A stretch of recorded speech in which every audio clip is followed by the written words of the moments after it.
Nah hadirin wal hadirat, saya ingin sampaikan, nanti di hari kiamat itu kita akan dipanggil di dalam bab yang kita paling tinggi.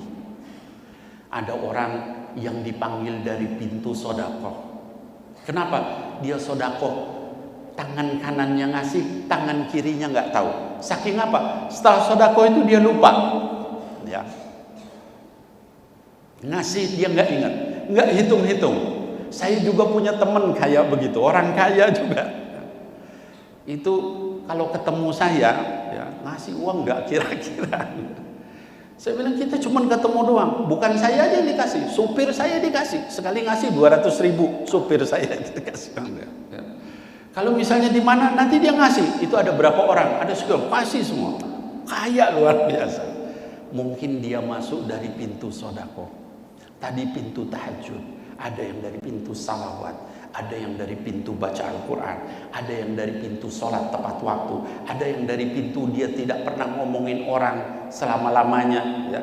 Hadirin wal hadirat, salah satu yang bisa sampai di puncak surga itu adalah orang yang menjaga diri dari menyakiti orang lain. Suatu ketika pada masa Nabi Muhammad SAW, itu ada seorang Rasul lagi ngumpul begini di masjid, ngobrol. Ketika ngobrol dengan para sahabatnya, tiba-tiba Rasul berpaling ke pintu masjid. Lalu kata beliau sallallahu alaihi wasallam, kata beliau, datang seorang ahlu surga. Semua mata berpaling ke pintu. Para sahabat, ini siapa yang dibilang masuk? Yang masuk hanya orang biasa. Dia jenggotnya basah karena wudhu, netes. Lalu dia masuk, dia bawa sendalnya, ya. Lalu dia taruh. Orang lihat, siapa orang ini? Nggak ada yang istimewa sama orang ini. Ya. Dia bukan terkenal apa-apa. Akhirnya sahabat ngobrol lagi.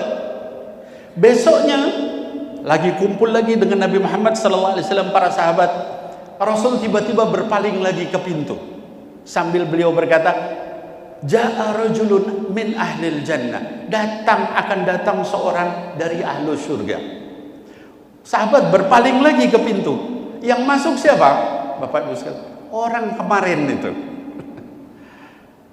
Ini orang ini lagi. Sampai 3 kali. Setelah hari ketiga, ada seorang sahabat, Abdullah bin Umar radhiyallahu anhu, yang terkenal beliau ini paling cepat kalau dalam masalah kebaikan. Dia kemudian datang sama orang tadi itu. Assalamualaikum. Waalaikumsalam. Saya boleh nggak nginep di rumah kamu? Dia bilang gitu. Boleh. Abdullah bin Umar, sahabat Rasul, sementara ini orang biasa. Lalu malamnya Abdullah bin Umar nginep di rumah orang itu. Ketika dia nginep di rumah orang itu, ditunggu sama Abdullah bin Umar. Ini mungkin apa amalnya? Nggak ada sesuatu yang istimewa. Dikiranya sholat tahajudnya dari jam 10 malam sampai pagi. Tahunya jam 10 malam tidur dia. Jam 12 Abdullah bin Umar bangun. Mungkin nih sholatnya dari tengah malam sampai pagi. Orang itu tidur. Cuman setiap kali dia bangun, dia bilang astagfirullah, astagfirullah. Tidur lagi, astagfirullah. Kalau terbangun dia bilang begitu. Sampai jam sepertiga malam terakhir, jam 2, baru orang ini bangun sholat tahajud. Kata Abdullah bin Umar, kalau kayak gini mah gue juga bisa. Cuman biasa doang. Di kalangan sahabat itu kalau sholat sepertiga malam terakhir itu semua hampir melakukan, ya. Akhirnya ditunggu siangnya, bareng sama Abdullah bin Umar ikut. Kamu kemana? Ikut, ya. Dia ke pasar ikut, ini ikut, ketemu orang itu. Nggak ada yang istimewa. Orang Arab itu Bapak Ibu sekalian terbiasa kalau bertamu itu maksimal 3 hari.